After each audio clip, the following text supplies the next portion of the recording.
आप देख रहे हैं अनहोनी। तो चलिए बढ़ते हैं आज की इस कहानी की ओर। कार अपनी पूरी रफ्तार से हाईवे पर दौड़े जा रही थी।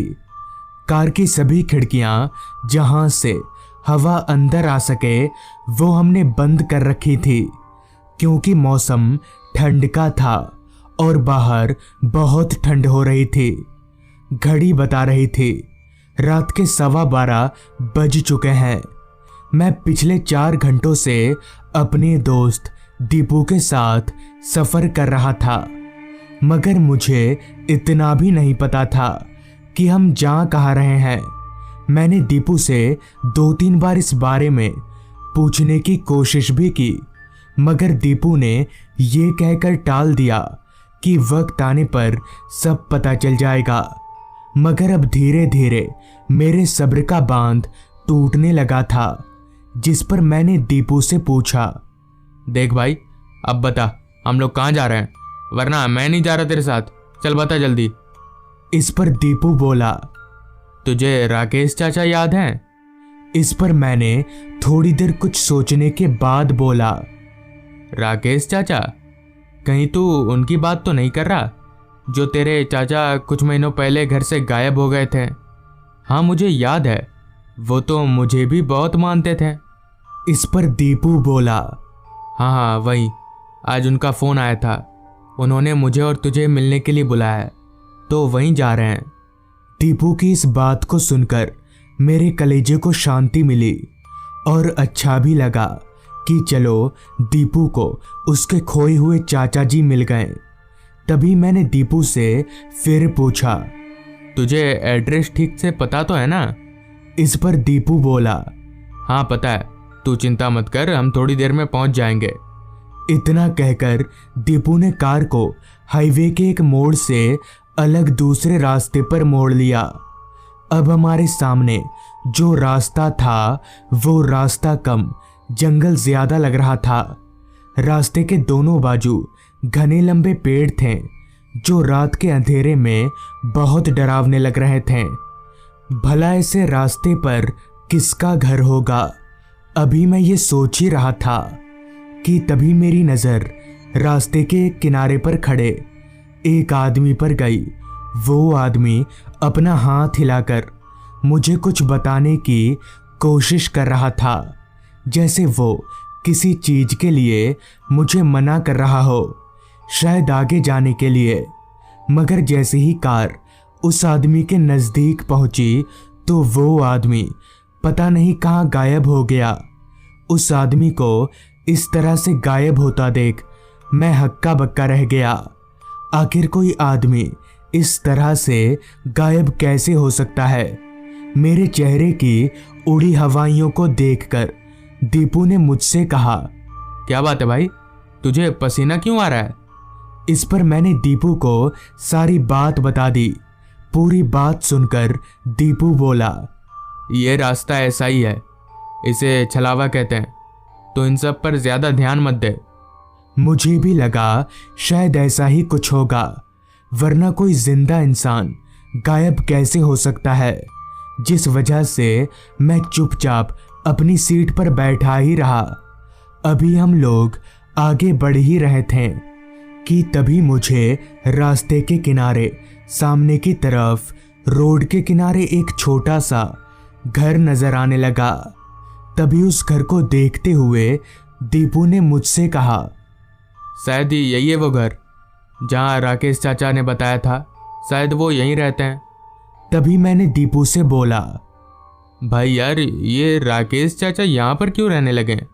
अच्छा खासा शहर में घर छोड़कर यहाँ पर आ गए। मेरी इस बात पर कोई जवाब ना देते हुए दीपू ने गाड़ी को उस घर के ठीक सामने रोका। गाड़ी रुकते ही एक तरफ से हम दोनों बाहर निकले, तब कहीं जाकर हमें वो घर अच्छे से दिखा। वो एक छोटा सा घर था। घर की बाहरी दीवारों को देखकर ऐसा लग नहीं रहा था कि यहाँ कोई रहता भी होगा। खैर हम दोनों चलकर घर के दरवाजे पर गए और दरवाज़ा खटखटाने जा ही रहे थे कि तभी वो दरवाज़ा अपने आप ही खुल गया। मुझे बहुत हैरानी हुई कि आखिर ये दरवाज़ा अपने आप ही कैसे खुल गया। तभी दीपू बोला, शायद हवा से खुल गया होगा, चल अंदर चलते हैं। मगर उस वक्त वहां पर जरा भी हवा नहीं चल रही थी। खैर हम दोनों घर के अंदर दाखिल हुए। घर के अंदर एक भी लाइट नहीं थी, सिर्फ घर के बीचों बीच एक मोमबत्ती जल रही थी। उस मोमबत्ती के आसपास जमीन पर कुछ बना हुआ था। जमीन पर बने उन निशानों को देखकर ही मैं समझ गया कि यहाँ काला जादू की कोई विधि चल रही है, क्योंकि मैंने इन सारी चीज़ों के बारे में इंटरनेट पर बहुत देखा था। जिस पर मैंने दीपू से कहा, भाई ये तो काला जादू करने की विधि है, मैं जानता हूँ। अभी मैंने इतना कहा ही था कि तभी मेरी दाईं ओर से एक आवाज़ आई। सही कहा तुमने, पर यह विधि काला जादू की नहीं बल्कि भूत भगाने की विधि है। इस आवाज़ को सुनकर मैंने जब अपनी दाईं तरफ देखा तो वहां पर दीपू के चाचा यानी राकेश चाचा खड़े थे। राकेश चाचा चलकर हमारे पास आए और बोले, तुम लोग डरो मत, बैठो। राकेश चाचा की बात सुनकर हम लोग पास ही में लगे कुर्सियों पर बैठ गए। राकेश चाचा भी हमारे बगल में ही बैठ गए। फिर हमारे बीच सामान्य बातें होने लगी। बातों ही बातों में राकेश चाचा ने दीपू से कहा, दीपू जरा एक बार मेरे साथ आओ तो, कुछ काम है। इतना बोलकर राकेश चाचा अपनी जगह से उठे और दीपू को एक कमरे की तरफ ले जाने लगे। जैसा कि राकेश चाचा ने मुझे आने के लिए नहीं कहा था, इसलिए मैं वहीं पर बैठा रहा। राकेश चाचा दीपू को एक कमरे में ले गए और कमरे का दरवाज़ा बंद ना करके सिर्फ ऐसे ही लगा दिया। कुर्सी पर बैठे बैठे मैं अपनी निगाहें घुमाकर चारों तरफ उस घर का जायजा लेने लगा। अभी मैं उस पूरे घर को देख ही रहा था कि तभी मेरी नज़र वहीं पास ही में एक खुली हुई खिड़की पर गई तो मेरे होश उड़ गए, क्योंकि उस खिड़की पर बाहर की तरफ कोई आदमी खड़ा था, मगर काफ़ी दूर होने की वजह से वो आदमी मुझे ठीक से दिख नहीं रहा था।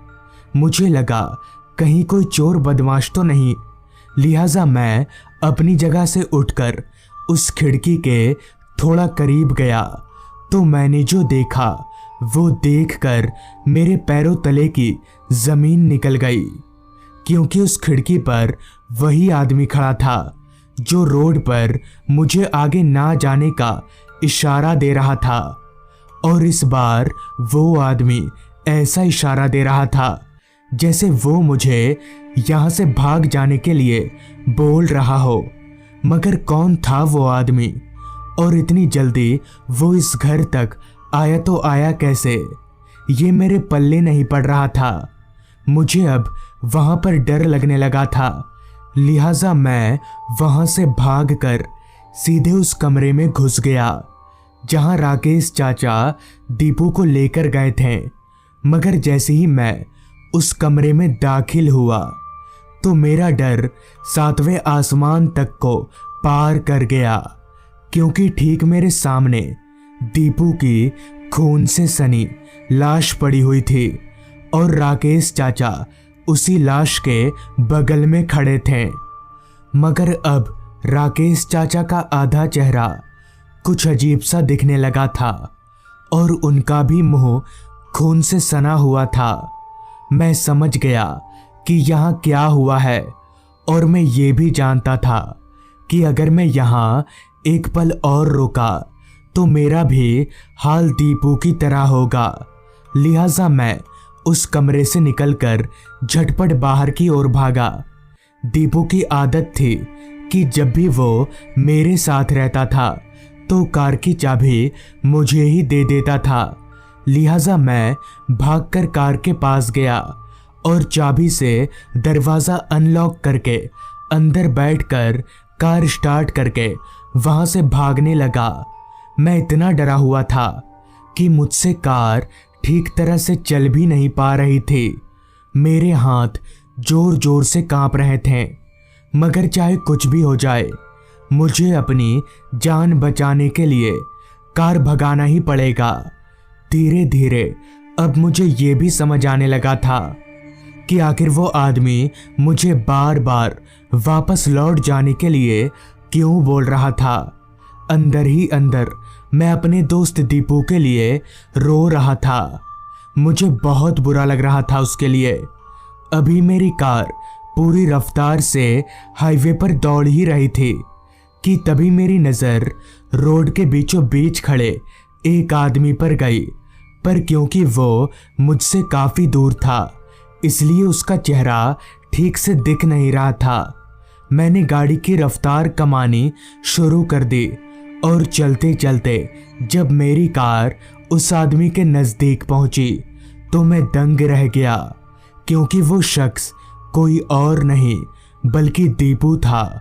वही दीपू जिसकी लाश मैंने उस घर में देखी थी। दीपू मुझे हाथ दिखाकर गाड़ी रोकने का इशारा कर रहा था। मुझे समझ नहीं आ रहा था गाड़ी रोकना चाहिए या नहीं, मगर हिम्मत जुटाकर दोस्ती के नाते मैंने गाड़ी रोकी। गाड़ी रोकते ही दीपू भागकर मेरे पास आया और कार के अंदर बैठते हुए बोला, भाई भाई गाड़ी भगा जल्दी। तो मैंने कहा, पर तू तो मर चुका है। मैंने तेरी लाश देखी थी उस घर में। इस पर दीपू बोला, तू गाड़ी भगा, मैं सब बताता हूं। जिसके बाद मैं गाड़ी भगाने लगा। दीपू भी मेरी ही तरह बहुत डरा हुआ था, जो उसके चेहरे से साफ झलक रहा था। कुछ देर गाड़ी भगाने के बाद दीपू बोला, राकेश चाचा जब मुझे उस कमरे में ले गए तभी मुझे पता चल गया था कि वो मुझे मारने वाले हैं, क्योंकि वो शैतान की पूजा करते हैं और वो राकेश चाचा नहीं बल्कि उनकी आत्मा थी। आज अमावस की रात है, इसलिए उन्होंने हम दोनों को शैतान की बलि देने के लिए बुलाया था। तूने जो लाश देखा था वो सिर्फ एक छलावा था। वो तेरी हिम्मत तोड़ना चाहते थे, क्योंकि मैं तो उस कमरे की खिड़की से कूदकर भाग गया था और मुझे इतना भी वक्त नहीं मिला कि मैं तुझे सतर्क करा पाऊं। और पता है वो आदमी जो तुझे बार बार दिख रहा था वो कौन था? वो भी राकेश चाचा की वजह से मर चुका है, इसलिए वो तुझे बार बार मना कर रहा था। दीपू से ये सब सुनकर मैं बहुत डर गया, मगर ये तो अच्छा हुआ कि हमारी जान बच गई। तो दोस्तों, ये थी आज की कहानी। अगर आपको ये कहानी अच्छी लगी हो तो चैनल को ज़रूर सब्सक्राइब कर लें। तो मैं आपका दोस्त आर्यन जल्द ही मिलूँगा आपसे ऐसी ही एक कहानी के साथ।